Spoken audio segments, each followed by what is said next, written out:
student, welcome in this new lecture series of Power System 1. The topic is Power Plant Factor and Load Duration Curve. So, friends, in last lecture we have already discussed about the load curve और load curve के associated जो factors हैं हम लोगों ने उसके बारे में बात की और हम लोगों ने ये जानने की कोशिश की कि लोड कर्व का क्या इम्पोर्टेंस है. इन जनरल लोड कर्व हमारे किसी भी पावर सिस्टम के इनिशियल फेज में, चाहे हम प्लानिंग की बात करें, ऑपरेशन या कंट्रोल रिक्वायरमेंट की बात करें, वहाँ सबसे ज़्यादा इम्पॉर्टेंट रोल प्ले करता है. So now in today's topic we will go into the more detail about the some other factors, या हम कह सकते हैं कि मैंने कहा था कि जो लोड फैक्टर्स हैं, जो फैक्टर्स हैं हमारे लोड कर्व से एसोसिएटेड, वो बेसिकली दो पार्ट में हम उसको कैटेगराइज कर सकते हैं. एक फैक्टर वो है जो हमारे लोड के बिहेवियर से जुड़ा हुआ है and the second thing is associated with your plant. यानी एक टाइप का फैक्टर वो है जो हमारे लोड के अकॉर्डिंग, यानी लोड की प्रॉपर्टी या लोड के बिहेवियर के बारे में हमें एक्सप्लेन करता है, और दूसरा है जो वो प्लांट के से रिलेटेड हमें इंफॉर्मेशन प्रोवाइड करता है. So now coming to the this topic. So when we are talking about the plant factor and load duration curve, जब हम कहते हैं कि प्लांट फैक्टर्स क्या हैं, सो प्लांट फैक्टर मैंने पहले ही कहा कि जो जनरेटिंग स्टेशन की इन्फॉर्मेशन दे. सो सबसे पहले हमारे जो माइंडसेट में एक क्वेश्चन आता है कि प्लांट फैक्टर तो कैपेसिटी से रिलेटेड होना चाहिए. So definitely there is a one factor which is known as a plant capacity factor which defines the capacity of any power plant. So it is the ratio of actual energy produced to the maximum possible energy that could have produced during a given period. यानी हम कह सकते हैं कि plant capacity is basically what, एक ऐसा factor है जो हमें ये बता सकता है कि एक प्लांट कितना मैक्सिमम पावर या मैक्सिमम एनर्जी दे सकता है लोड एंड को. So plant capacity factor, as you can see here, the plant capacity factor is basically the ratio of actual energy produce, यानी जो एनर्जी उसने प्रोड्यूस की किलोवाट आवर और megawatt hour, and the maximum energy that could have produce, यानी एक वो जो वो डिलीवर कर रहा है, एक वो जो वो कर सकता है. So there are two things. If you take the ratio of the actual energy which is delivered to the consumer and the capacity of a generating station which can be possible by a generating station to deliver a consumer, अगर हम इस ratio की बात करें, so that represents a plant capacity factor, or it can also be rewritten as a average demand. हम actual energy produce को हमने क्या कहा था कि ये average demand into time है. बेसिकली एक टाइम पीरियड में कितना एवरेज आपने डिमांड रखा उसको हमने कहा था actual energy produce divided by plant capacity into time. So average demand upon the plant capacity also can give the your plant capacity factor. So it thus if the consider period is 1 year, अगर हम इसको 1 year कहें तो annual kilowatt hour output divided by plant capacity into time, यानी hours in a year. यानी हम कह सकते हैं कि annual plant capacity factor basically वो क्वांटिटी है जो यूज़ हो रही है हमारे जनरेशन एक्सपेंशन प्लानिंग में. जब हम जनरेशन एक्सपेंशन प्लानिंग की बात करते हैं कि फ्यूचर में हमें कितना जनरेशन एक्सपेंड करना है, तो प्लांट कैपेसिटी फैक्टर हमारे लिए यूज़फुल होता है. नेक्स्ट हमारा है रिजर्व कैपेसिटी, जो प्लांट कैपेसिटी फैक्टर से ही डिफाइंड है. यानी रिजर्व मतलब जो प्लांट कैपेसिटी है जो आप यूज़ कर रहे हैं, उसके बाद जो सरप्लसेस उसके रह जा रहे हैं, यानी जो उसकी मैक्सिमम लिमिट है. सपोज एक जनरेटिंग स्टेशन है, उसकी मैक्सिमम जनरेटिंग कैपेसिटी मेगावाट, ये पावर जनरेशन कैपेसिटी है maximum. So if you multiplied by the time, ठीक है, 1 ईयर, तो ये एक साल में उसके एनर्जी प्रोड्यूस करने की कैपेसिटी होगी, लेकिन आपने क्या किया, उससे कम ही एनर्जी लिया. सो दैट्स वाई आप एक एनुअल आप निकाल सकते हो कि कितना आपने प्लांट कैपेसिटी फैक्टर यूज़ किया, और जो सरप्लस रह गया, नहीं जितनी एनर्जी वो और दे सकता था, तो उसको हम किस चीज़ से रिप्रेजेंट करेंगे, उसको रिप्रेजेंट करेंगे रिजर्व कैपेसिटी. और reserve capacity is not only for the planning, daily अगर हम डेली प्लांट कैपेसिटी फैक्टर देखें तो उसमें जो रिजर्व्स होते हैं उसका बहुत इंपॉर्टेंट रोल होता है. Plant capacity minus maximum demand को अगर हम माइनस करें जो सिस्टम पे इम्पोज हुआ है, तो जो बच गया वो पार्ट क्या है, रिजर्व कैपेसिटी है. और ये रिजर्व कैपेसिटी हमें काम आती है ऑपरेशन एंड कंट्रोल में। सपोज एक लोड कर्व से जो मैक्सिमम इंफॉर्मेशन मिल रही है मैक्सिमम डिमांड की, if due because of any reason the load is more than that value, तो how you could cater the thing situation, तो उस सिचुएशन में ये रिजर्व कैपेसिटी हमारे लिए यूज़ होती है सिस्टम के ऑपरेशनल एंड कंट्रोल के लिए। Now so we can say that the power station is to design that it has some reserve capacity for what, for which purpose, reserve capacity for meeting the increased, यानी जो increased है meeting the increased load demand in a future, जो future में increased demand आ रहा है ये reserve capacity हमें वहाँ काम आ सकती है।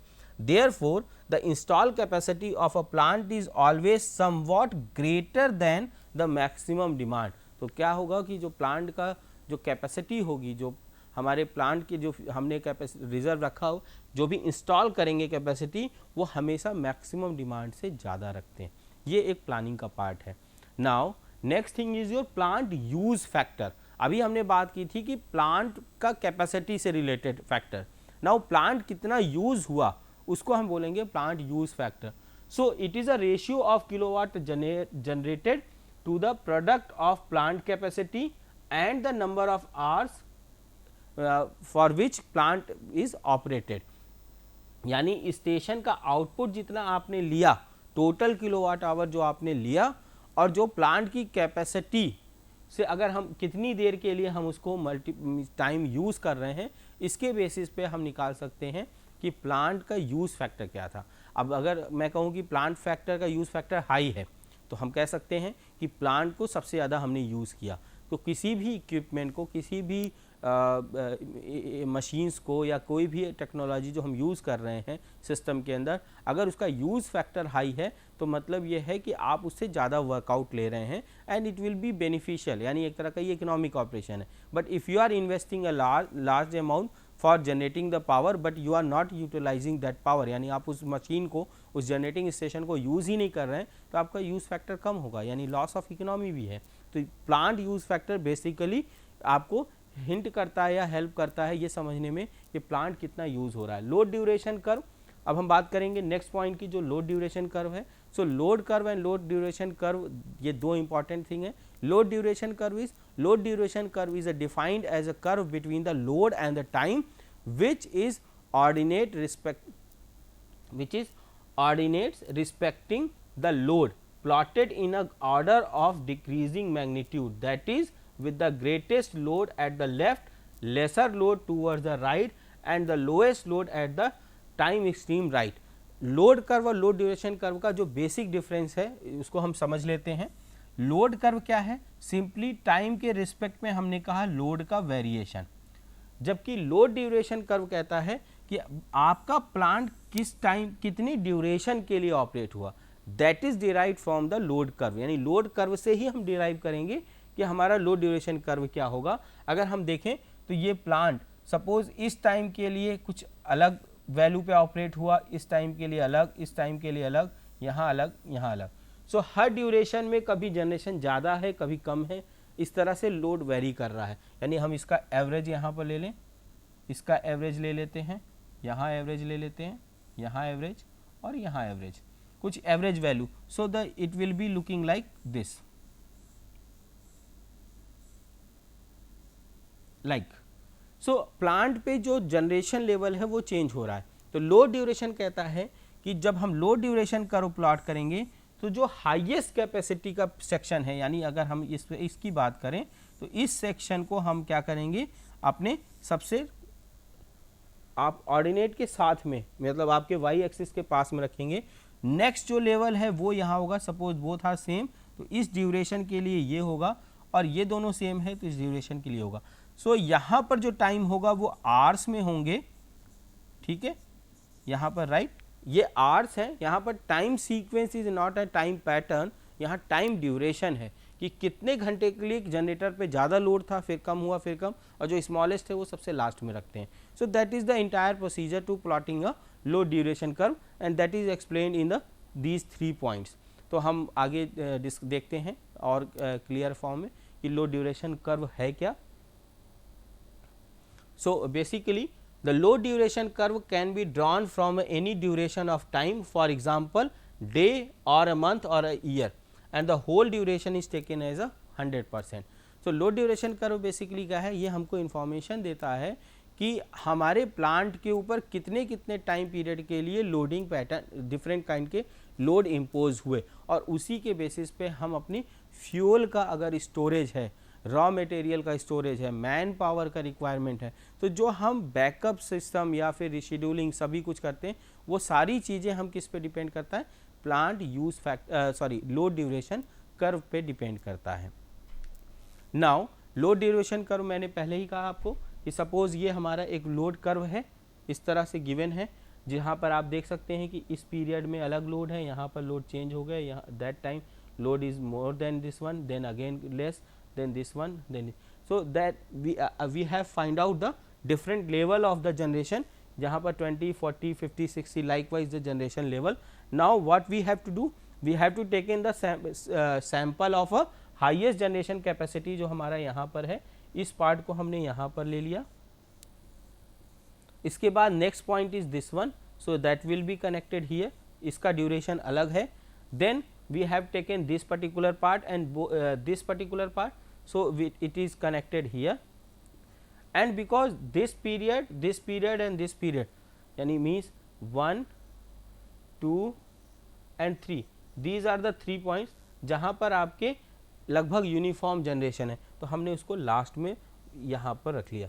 So that curve represent the load duration curve, यानी जनरेटर पे कितने कितने टाइम के लिए आपका लोडिंग पैटर्न है, इसके अकॉर्डिंग आपका बाकी अदर थिंग्स को आप मैनेज करेंगे। सो नाउ अगर हम information available from load curve करें, तो load curve gives the minimum load present through out the time, सबसे कम कितना ज़्यादा है वो पता चलेगा। साथ साथ it authorises the selection of base load and peak load, आगे हम बात करेंगे, ये आपको बताता है कि कितना बेस लोड है सिस्टम पे और कितना पीक लोड है। Then it point load curve represent the total duration of or, किसी टाइम पे पर्टिकुलर टाइम पे कितना लोड है वो पता चल रहा है। The area under the load duration का रिप्रेजेंट द एनर्जी एसोसिएटेड, यानी उस पर कितनी एनर्जी उससे आपने प्रोड्यूस की अलग अलग टाइम पे वो पता चल रहा है। Then average demand during the some specific time period such as day और month can be obtain from the load duration curve, load duration curve से आप ये निकाल सकते हैं। नाउ अगर हम बात करें units generated per annum, so it is often required to find the kilowatt hour generated per annum from the maximum demand and the load factor। तो हमने पहले भी टोटल यूनिट कैलकुलेट किया था, so same factor is here known as the unit generated per annum। Now if you are talking about the plant factor and the load duration curve, अगर हम plant factor और load duration curve की बात करें तो इसमें हमारा जो अगला है कि कितने टाइप के लोड हैं। सो जनरली हमारा जो लोड क्लासीफाई होता है वो 6 टाइप से डिफाइन होता है। एक हमारा डोमेस्टिक लोड है जो इसको हम आमतौर पे रेजिडेंशियल लोड बोलते हैं। Then commercial load, the load which is impose by the commercial section like a market area, malls, shopping centre etcetera. Industrial load, name indicate the load which is associated with the industries. Municipal load like school, colleges, hospitals, government buildings and etc. Irrigation, that is agricultural load, and the traction load like your railways, transportation, electric railways and metros, these are the traction load on a substation, and these are the some standard values given for the different kind of load कि अगर हमारा type of consumer residential है उस पर कितना load sanction हो सकता है और उसके लिए सैंक्शन डिमांड वैल्यू क्या है, demand factor, that is mentioned here, similarly for commercial, for the general power services। so ये कुछ standard demand factor की values है and I have taken it from the UPPCL database। तो UPPCL के database में जो data था मैंने वहाँ से इसको लिया है। now next thing is your typical diversity factor is also defined, यानी अगर हम consumer variety of consumer की बात करें तो रेजिडेंशियल के लिए भी डिफाइंड है कि 3 to 4 होना चाहिए, कॉमर्शियल के लिए 1.5 हो सकता है एंड जनरल पावर सप्लाई के लिए 1.5। सिमिलरली एक ट्रांसफार्मर स्टेशन से दूसरे ट्रांसफार्मर स्टेशन का अगर हम देखें तो डाइवर्सिटी फैक्टर की वैल्यूज़ ये हो सकती हैं। बिटवीन फीडर्स, जो पावर स्ट्रक्चर के अंदर जो फीडर्स हैं उनके बारे में बात करें तो उनके वैल्यूज़ यहाँ पर 1.2 हो सकता है, and between substation that is 1.1। So these are the diversity factor for any standard system या हम एक कह सकते हैं जनरल प्रैक्टिस में पावर इंजीनियर्स इन वैल्यूज़ को प्रेफर करते हैं. Now if you are talking about the base load and the peak load on a power station, अगर हम सिस्टम पे बेस लोड और पीक लोड की बात करें, जो हमने पहले ही कहा था कि जो लोड ड्यूरेशन कर्व है उसकी हेल्प से हम प्लांट पे कितना बेस लोड है और कितना उसके ऊपर पीक लोड है, हम इस चीज़ की इन्फॉर्मेशन ले सकते हैं. तो suppose let us take a one snapshot here, but before that base load is what, it is a unvarying load which occur almost whole day on the station. अगर कोई लोड जो वैल्यू जो पूरे throughout the day available हो, पूरे throughout the day जो impose हो रहा है सिस्टम के ऊपर, तो हम उसको बोलेंगे कि these are the base load. लेकिन at the same time peak load क्या है कि वो पॉइंट जो हमारे किसी प्लांट पे केवल पीक टाइम पे ही इम्पोज हो रहा है, यानी प्लांट के ऊपर जो लोड है वो कुछ एक पर्टिकुलर सर्टेन टाइम के लिए हाई हो रहा है, फिर उसके बाद वो बेस लोड की तरफ जा रहा है. तो इसमें हम जैसा कि फिगर में आप देख सकते हो कि एक हमारा सिंपल लोड कर्व है. If you are talking about the 100 kilowatt और megawatt, so this particular value is imposed throughout the day. 100 kilowatt or megawatt value is imposed on a system throughout the day. So this can be considered as a base load. Similarly, the other points में जहाँ पर ये point हमारा क्या होगा, इसको हम कहेंगे ये peak point है. So these are the peak loads, first peak, second peak, जो हम कई peak भी बना सकते हैं. Otherwise जो maximum demand है हमारा वही हमारा peak load है, that is the highest demand on a load. Sometime in some practices what happen, because the generators are sharing the load in a power station practice, तो हम कह सकते हैं कि यहाँ पर एक जनरेटर है जिस पे हमने थोड़ा ज़्यादा वैल्यू ली है, यानी 100 is impose through out the day, but almost अगर हम इसको इस पीरियड की बात करें तो इस पे भी ऑलमोस्ट जो लोड है दैट इज़ ऑलमोस्ट कंसिस्टेंट. तो हम कह सकते हैं इस एरिया को भी बेस लोड का पार्ट ले सकते हैं, but it is just a means power, ये पावर प्रैक्टिस में आपको देखना पड़ेगा कि इससे कितना इकोनॉमिक बेनिफिट मिल रहा है, यानी जो एरिया इंक्लोज हो रहा है उसमें जनरेटर की एफिशिएंसी कितनी वेरी करी. So lot of the things are required. So while selecting the base load, general criteria is this one कि जो आपका थ्रू आउट द डे है, but if you are sharing that load with the other generator और the same generator is sharing some of the major part of the varying load on a base load, तो base generation पे आप उसको impose कर सकते हैं. तो वो जनरेशन भी हमारा बेस जनरेशन के तौर पे यूज़ हो सकता है, बाकी रेस्ट पीक है हमारे. नाउ सो अगर हम बात करें economics of power generation, so power generation की इकोनॉमिक्स कहती है कि the art of determining the per unit cost of production of electrical energy. जो कॉस्ट ऑफ इलेक्ट्रिकल एनर्जी है पर यूनिट, उसकी जो कॉस्ट इवेलुएट कर रहे हैं उसको हम बोलेंगे कि इस प्रोसेस को या इस आर्ट को हम क्या कहते हैं, इकोनॉमिक्स ऑफ पावर जनरेशन. और अगर हम load curve and selection of generating unit, अगर लोड कर्व का यूज़ देखें तो इसका सबसे बड़ा यूज़ है जनरेटिंग यूनिट को सेलेक्ट करने में, यानी आप कितने जनरेटिंग यूनिट सेलेक्ट कर रहे हो. So the nature of the load on a power station dynamic और इनफ्रिक्वेंटली कांस्टेंट, जनरली क्या है चेंजिंग नेचर का है. So a single generating unit that is alternator will not be able to economically provide the power to the load station, या हम कह सकते हैं कि इकोनॉमिकली ये पावर प्रोवाइड नहीं कर सकता है. सो उस सिचुएशन में क्या होगा, हम लोड को शेयर कराएंगे मल्टीपल जनरेटर्स पे. तो लोड कर्व यहीं पे हमें हेल्प करता है, लोड ड्यूरेशन कर्व, कि हम कितने मल्टीपल यूनिट को सेलेक्ट करेंगे. So in actual practice a number of generating unit of a different size are install in a power station. किसी भी पावर स्टेशन में हम मल्टीपल जो साइज़ के जनरेटिंग स्टेशन है बेसिकली हम उसी को चूज़ करते हैं और उनके पैरेलल ऑपरेशन के बेसिस पे उसका इकोनॉमिक ऑपरेशन करते हैं. So by selection of appropriate size of generator and the generation level during the different loading condition provides the efficient station operation. जब हम बात करते हैं मल्टीपल जनरेटिंग यूनिट का तो वहाँ पर दो क्वेश्चन आता है, how many number of generating units are required first thing, and what will be the generation level of individual generators. तो यहाँ पर दो क्वेश्चन जो हैं इनका आंसर हमें मिलता है कि हम कितने number of generating unit select करेंगे किसी भी लोड कर्व को फुलफिल करने के लिए, रिक्वायरमेंट को फुलफिल करने के लिए. लोड कर्व क्या है, load curve is basically it is a loading pattern on any substation or any station, power station. तो पावर स्टेशन का जो लोड कर्व है वो उसमें कितने नंबर ऑफ यूनिट की हमें रिक्वायरमेंट होगी और हर एक इंडिविजुअल का जनरेशन लेवल को हम इसके हेल्प से एनालाइज कर सकते हैं. So now question is why single generating unit is insufficient to fulfil the dynamic load demand. Question ये है कि हमारा एक सिंगल यूनिट क्यों इनसफिशिएंट है इस डायनामिक लोड डिमांड को फुलफिल करने के लिए. तो अगर हम इसका आंसर देना चाहें, so the answer is what, it is because a single unit will have very poor efficiency during the period of light load on a power station. Generally मैंने पहले भी आपको बताया कि अगर हम एक ही जनरेटर प्रेफर करें, if we are preferring the only single generator to fulfill or to cater the demand of a consumer or demand of a load station, so what happen when they impose a light load or the less load on a generating station or the power station, then your generator efficiency will be affected, generator efficiency affected होगी और वो down होगी, reduce होगी और low efficient अगर generating unit होगी तो obviously it is a unfortunate or unfaithful economic burden on your entire system. इसीलिए हम चाहते हैं कि maximum generating station maximum efficiency पे ऑपरेट हों. सो that is the main reason. So now for example हम कई तरह से जनरेटिंग यूनिट को सेलेक्ट कर सकते हैं. How, suppose let this one is our load curve. हमारा ये जो फिगर है वो एक लोड कर्व दे रहा है. नाउ हमारा जो टारगेट है उसके लिए नंबर ऑफ जनरेटिंग यूनिट को सेलेक्ट करना. अभी हम कह रहे हैं कि फर्स्ट पॉइंट कि एक हमारा बेस लोड है, this particular part is your base load. तो हम कह सकते हैं कि एक जनरेटर G1 है जिसको हम यहाँ पर प्लेस कर रहे हैं as a base load.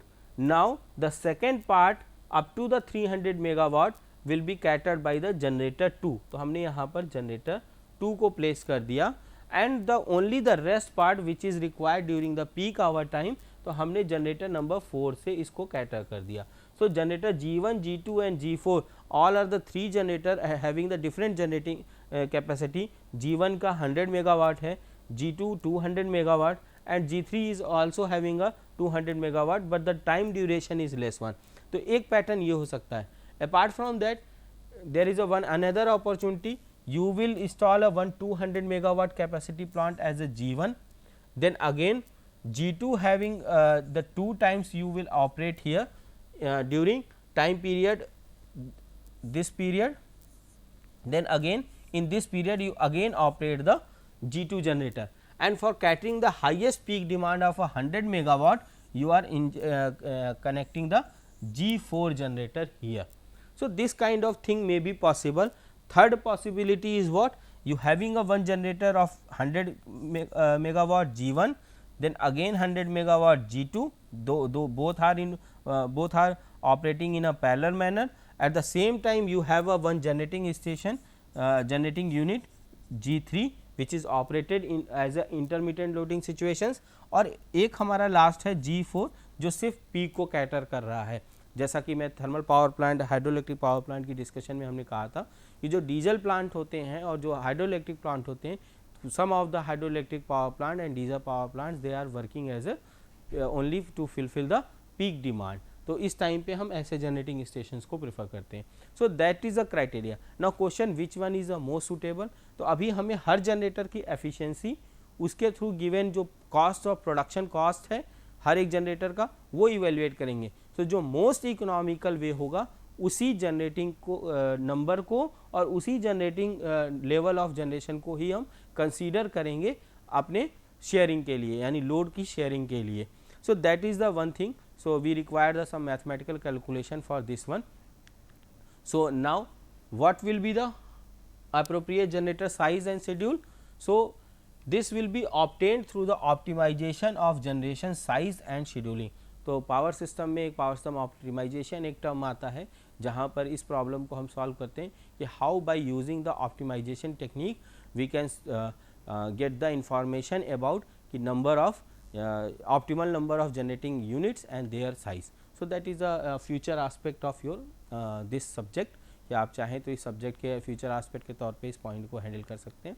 Now important point for selection of unit की अगर हम बात करें, so the number and size of unit should be approximately fit to the annual load curve, यानी लोड कर्व को फुलफिल करना चाहिए. Capacity of unit should be different to meet the load requirement. अलग अलग कैपेसिटी का हो फिर भी वो क्या होंगे, डिमांड को मीट करें। However identical unit give more economical, जितने आइडेंटिकल यूनिट होंगे सेम कैपेसिटी के, जैसे मैंने कहा था 100 के कई सारे आपने लिया, so that will be more economical. The capacity of plant should be made 15 to 20% more than the maximum demand. जो टोटल इंटायर कैपेसिटी है वो 15 से 20% ज़्यादा होना चाहिए मैक्सिमम डिमांड के। There should be a spare generating unit so the repair and overhauling will be possible.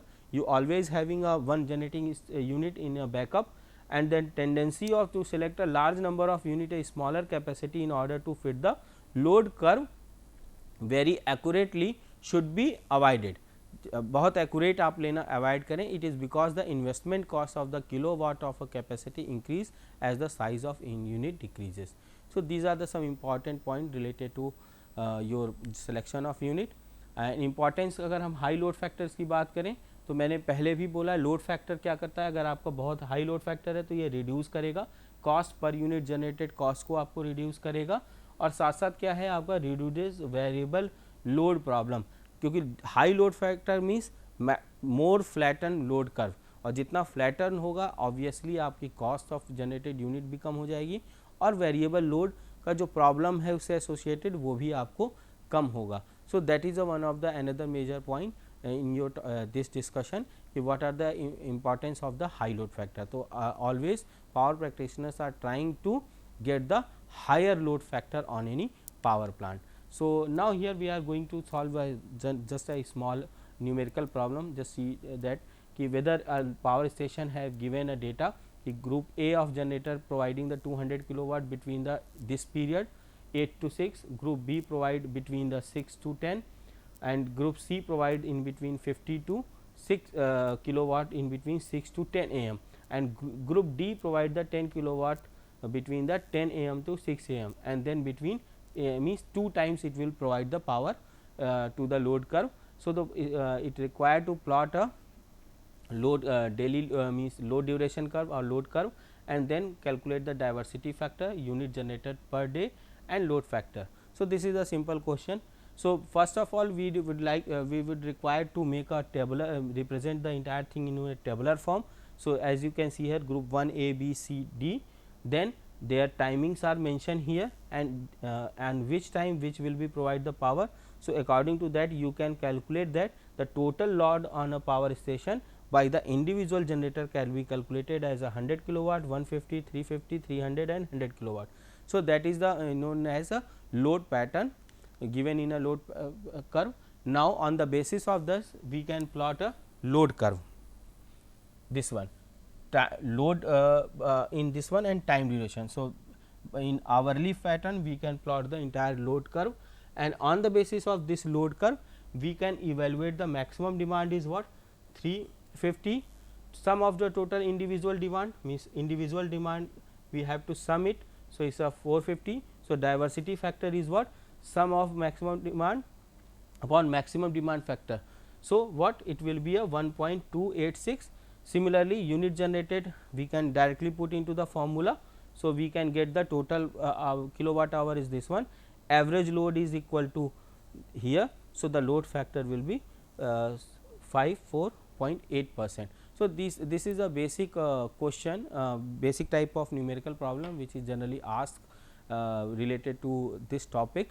So I hope all the topic what we have covered here, it will be useful, and it can be it will provide a common understanding or the basic understanding towards the load curve and the concept of the load duration curve and its utilization. These are the some prescribed book, and I hope means you can go with this these books which is referred here, and it can and try to solve some more numerical problem based on the load curve and associated factor. Thank you.